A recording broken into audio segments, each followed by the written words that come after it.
હવે હું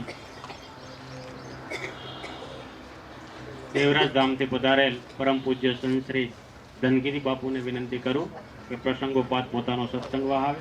પૂજ્ય ધનગીરી બાપુ બધાને વંદન સર. જય ગુરુ મહારાજ, જય અલસણી, નમો નારાયણ. પૂજ્ય બાની ચેતનાને વંદન. વિજયદાસ બાપુ અને માનો દેહ વિલય થયો એ નિમિત્તે આપણે બધા મળ્યા છીએ. નિમિત્ત એનું મળ્યું પણ એક મેરાવડો વિશાળ સંત સમાગમ, મંચસ્થ બિરાજમાન તમામ સંતોના ચરણોમાં વંદન. બહુ સુંદર મજાની ધારા વહી રહી છે અને તમે બધાએ પીપાસુ સરસ રીતે એનો સ્વીકાર કરો છો. બધા સંતો જે અનુભવની વાત મૂકે છે પોતપોતાની રીતે, જે સદગુરુ મહારાજે આપીએ, વાત જબરજસ્ત છે. હમણાં બાપા બોલ્યા સત્તાધારની પરંપરામાંથી આવે છે ને બાપુ. હા, તો બધા મહાપુરુષો જોડે આ પડ્યું છે. આપણે બહારથી જોઈએ ને ઘણી વખત એવું બને, ઉનાળાનો દિવસ હોય ને કદાચ મગર પાણીમાંથી બહાર આવીને રેતીમાં બેઠો હોય, એટલે આપણે અહીંયાથી નીકળીએ જોઈએ તો એવું ના માની લેવાય કે મગરને તરતા નહીં આવડતું એટલે બહાર બેઠો હોય. એને આવડે જ છે પણ આવે હોય બહાર એમ થોડી વાર. એમ બધા મહાપુરુષોની અંદર આ તો પડી જ હોય, એમને એમ નીકળે જ નહીં. બધા સંતો જોડે આ અધ્યાત્મ છે, પોતપોતાની રીતે જીવતા હોય, પણ ક્યાંક એવો આપણે દ્રશ્ય કરી શકીએ કે ભાઈ આનું જીવન આવું છે. નિર્ગુણ નિર્ગુણની પદ્ધતિ છે દુનિયાની અંદર, એ સાર્થક છે. અને આ દેહ નિર્ગુણ છે અને દેહની તપાસતા નિર્ગુણની અનુભૂતિ થાય. સમર્થ સદગુરુ મળે તો જ શક્ય છે. બધાએ આ જ વાત કરી કે તમારા ઉપર સદગુરુ મહારાજનો પંજો હોય, સદગુરુ મહારાજનો આદેશ હોય, સદગુરુ મહારાજનું તમે શરણું લીધું હોય તો આ શક્ય. આ સદગુરુ સંતોનો મહિમા છે ભાઈ. આમાં બીજું ક્યાંય કશું મળે એમ નથી. સદગુરુ બિના બાત કેસી, કોઈ મિલે સંત ઉપદેશી. એ મહાપુરુષ એક ગતનો હોય અને તમે એક ગતની સાથે એનો તોલ કરતા હોય, બે સરખા મતા થાય તો શક્ય છે. નહીં તો ગુરુ બદલવાની સિસ્ટમ છે. પછી દર પૂનમે કંઠી બીજી. હા, તો પછી એવું જ હોય ને. જો કે પછી એવું કહે છે કે હું ઓલા સંપ્રદાયમાં ગયો પણ બહુ જાજી મજા ના આવી એમ. તો શું થયું કે સંપ્રદાયમાં એમાં કઈ દમ નથી. પછી બીજો સંપ્રદાય, દર પૂનમે કંઠો બદલ્યા વગર તું બદલાઈ જા ભાઈ. હા, તને સમજણમાં આવે તો નિરાત નામ કબીર ભાણ અદ્વૈત એવા સેંકડો મહાપુરુષોના આ માર્ગ ચીંધેલા છે, જેને આપણે સંપ્રદાયો કહીએ, જે કહેતા હોય તે. પણ સંતોની મતિ છે અનુભવનું ઘર. સંતોનું કામ છે અનુભવ કરવો, અને અનુભવ કરીને જનતા જનાર્દન આગળ યાની કે જગત આગળ મૂકવું. સદગુરુ કબીર સાહેબ એવું બોલ્યા, સાધક સિદ્ધક કછું એને સાધે એસી માયા કી લટક, તીર્થ બરત જો કછું કરના વો સબ મરના ભટક. આ એની જુક્તિ છે. પણ તમારા કબીર સાહેબના ધામમાં જાઓ તો તમારું માથું નમે છે. ત્યારે કાશીમાં જઈએ તો આપણું મસ્તક નમી જાય. કાંઈ સદગુરુ કબીર સાહેબ પ્રગટ થયા હતા, પણ સાહેબ કબીર એવું કીધું કે આંટો મારવાની જરૂર નથી.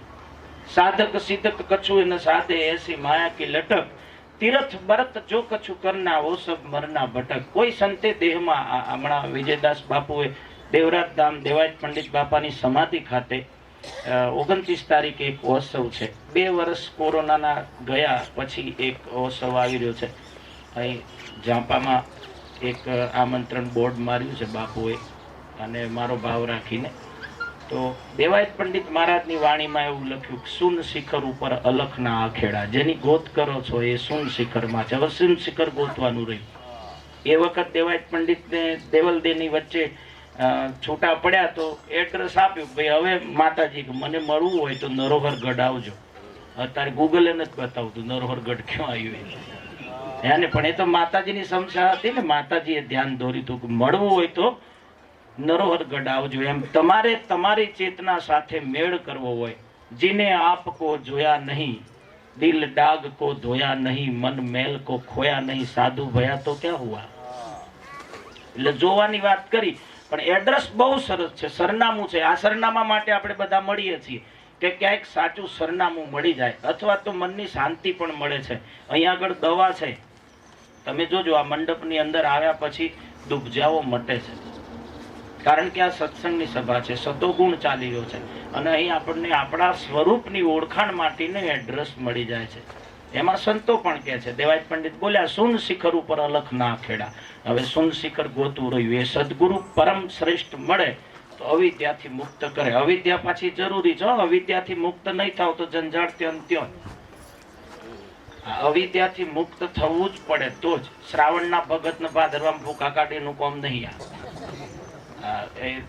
સીમિત ભક્તિ નથી, મતલબ જેનું ધ્યાન દોરાઈ જાય એવા પરમ શ્રેષ્ઠ સદગુરુ મહારાજનો ભેટો થઈ જાય. આવત સંત કો દેખ કે ઝપટ નમાના શીશ, એક ગુના ક્યાં કરો લાખો ગુના કરે બક્ષિસ. હવે 60 મેટરો થઈ હોય ને પછી બાવાજીના પગ પકડે, બાપુ હવે મુક્તિ અપાવો, તો એ તો સેટિંગ નથી થાય. આ મુક્તિ બીજી છે. લાસ્ટ એક કહી દઉં, જેલની અંદર એક દિવસ એવો આવે ને કે એનો જે બોસ હોય ને એ કે આને રિહા કરો તો કરી દેવો પડે.